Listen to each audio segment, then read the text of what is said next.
Okay, chapter 10 of First Kings, we're going to get into more of what is this amount of wealth that Solomon has, as well as a famous character from ancient history, the Queen of Sheba. We're going to get into learning more about her as well. So verse 1, when the Queen of Sheba heard of the fame of Solomon concerning the name of the Lord, she came to prove him with hard questions. She came to Jerusalem with a very great train, with camels that bear spices, very much gold and precious stones. And when she was come to Solomon, she commanded him with him of all that was in her heart. The Queen of Sheba. Who is the Queen of Sheba? According to Clarke in his Bible commentary, he says it's very likely the woman was a Sabean from Arabia near the southern end of the Red Sea.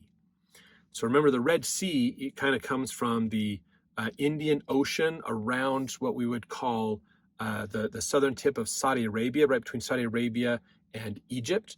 And it goes up that Red Sea, up into the area, again, separating Saudi Arabia and Egypt, up until it gets close to the Nile Delta area, and then it stops. And I believe there's a bit of a river there, but I don't know if it necessarily ties in to the Mediterranean, but it's there.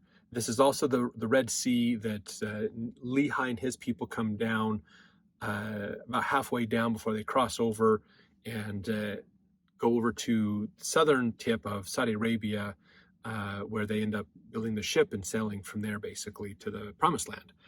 So Red Sea plays into a lot of ancient history there. The Sabeans were at the southern end of that area, and so because of the trade. Okay, so again, Solomon has changed things a lot. It used to be Israel kept to themselves, did their own thing. They were destroying everybody around them who was fighting them because the gross wickedness. God said it's time for them to be destroyed, so Israel was going to be his tool to destroy them rather than natural disasters like he did with Sodom and Gomorrah and others.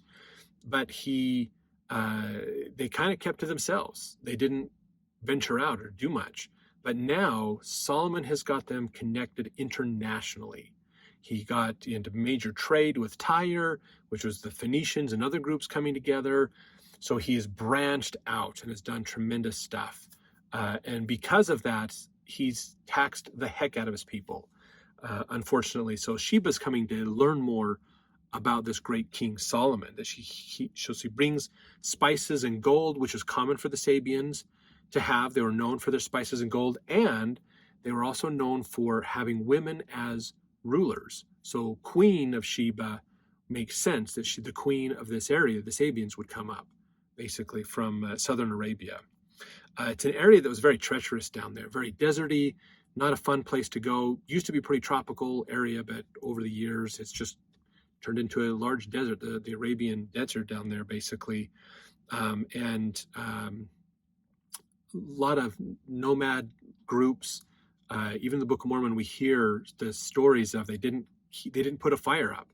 Lehi and his family didn't use a fire. God changed their meat so that it wouldn't spoil on them, so that it would preserve it, because they couldn't put a fire up, because that would signal someone's there, and the robbers in the desert these tribal groups would come out and just rob you of everything basically. So it's a bit of a treacherous area down here. If you ever see, if I remember right, in like the movie Prince of Persia or some of those types of shows, the Sabeans are the ones with the big, cool, curved swords and things like that.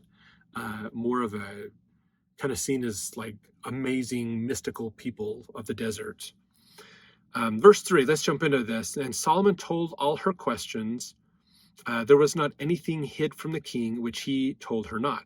When the Queen of Sheba had seen all Solomon's wisdom and the house that he built, and the meat of his table, and the sitting of his servants, and the attendance of his ministers, and their apparel, and his cupbearers, and his ascent by which he went up unto the house of the Lord, there was no more spirit in her. And she said to the king, it was a true report that I heard in mine own land of thy acts and of thy wisdom. So she's just like, you're right, this guy is phenomenal. This guy is amazing, smart, and unbelievably wealthy. Verse 7, howbeit I believed not the words until I came and mine eyes had seen it. And behold, the half was not told me. Thy wisdom and prosperity exceedeth the fame which I heard. Happy are thy men, happy are these thy servants, which stand continually before thee, and that hear thy wisdom. Blessed be the Lord thy God, which delighteth in thee to set thee on the throne of Israel, because the Lord loved Israel forever. Therefore made he thee king to do judgment and justice. So she's blown away at Solomon, basically, and what's going on here. Verse 10, and she gave the king 120 talents of gold, and of spices very great store, and precious stones. There came no more such abundance of spices as these which Queen of Sheba gave to King Solomon. And the navy also of Hiram that brought gold from Ophir brought in from Ophir great plenty of almug trees and precious stones. And so they had a navy to go up and down the Red Sea for this commerce, basically, which probably traded with not just Egypt, but the Arabian tribes from down there, probably even Nubia and other places around Egypt, also on the African continent. Verse 12, the king made of the almug trees pillars for the house of the Lord and for the king's house, harps and also psalteries and singers. There came no such almug trees, nor were seen unto this day. And King Solomon gave unto the Queen of Sheba all her desire, whatsoever she asked, beside that which Solomon gave her of his royal bounty. So she turned and went to her own country, she and her servants. Now the weight of the gold that came to Solomon in 1 year was 636 talents of gold. That's a lot of gold. That's a lot of gold. Probably like almost 1,000 pounds of gold, basically. Which, if you think about an ounce of gold right now, is about $1,700. And I believe there's 16 ounces in a pound, I think. So almost 1,000 pounds of gold. This is a huge amount of gold. Very wealthy person. Verse 15, beside that he had of the merchantmen and of the traffic of spice merchants and all the kings of Arabia and of the governors of the country. And King Solomon made 200 targets of beaten gold. 600 shekels of gold went to one target. And he made 300 shields of beaten gold. 3 pounds of gold went to one shield. And the king put them in the house of the forest of Lebanon. Moreover, the king made a great throne of ivory and overlaid it with the best gold. The throne had 6 steps, and the top of the throne was round behind. So up above the king, it was round, basically. And there were stays on either side on the place of the seat, and 2 lions stood beside the stays. So the stays are basically armrests on the side of it. So if you look at a throne, it has these armrests for the king to rest his arms on. That is the stays. And then he has these lions next to them as well. So the verse 20, and 12 lions stood there on the one side and on the other upon the 6 steps. There was not like the made in any kingdom. And all King Solomon's drinking vessels were of gold, and all the vessels of the house of the forest of Lebanon were pure gold. None were of silver. It was nothing accounted in the days of Solomon. So this house of the forest of Lebanon is a pretty amazing place. It's most likely a place with pillars, so it looks like the pillars are wooden pillars, so it looks like you're in this forest, and they were all the cedar trees from Lebanon.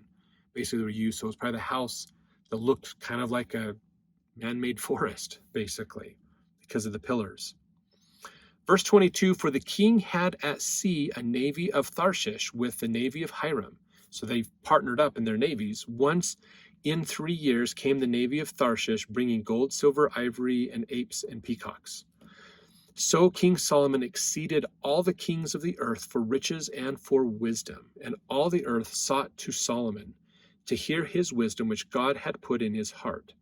And they brought every man his present, vessels of silver, vessels of gold, and garments and armor, and spices and horses and mules, a rate year by year. Solomon gathered together chariots and horsemen, and he had 1,400 chariots, and 12,000 horsemen, whom he bestowed in the cities for chariots, and with the king at Jerusalem. And the king made silver to be in Jerusalem as stones, and cedar made he to be as the sycamore trees that are in the vale for abundance. And Solomon had horses brought out of Egypt and linen yarn, and king's merchants received the linen yarn at a price. And a chariot came up and went out of Egypt for 600 shekels of silver, and a horse for 150. And so for all the kings of the Hittites and the kings of Syria did they bring them out by their means. So Solomon was just this unprecedented guy in the area, amazing wisdom, and people just loved it. So they would bring their treasures to give to him to help solve their problems. And he solved their problems, and that made them more wealthy in Israel. just this huge amount of wealth was moving to Solomon and his people. The problem was not much of that got down to the people. The people still had these onerous taxes on them, and we're going to see that come back to bite him. Whereas it helped his government grow, his people decided this isn't a good plan. This is a good policy. This is a problem. So we're going to see that turn bad for him in the future. Let's jump to chapter 11 as we continue this story.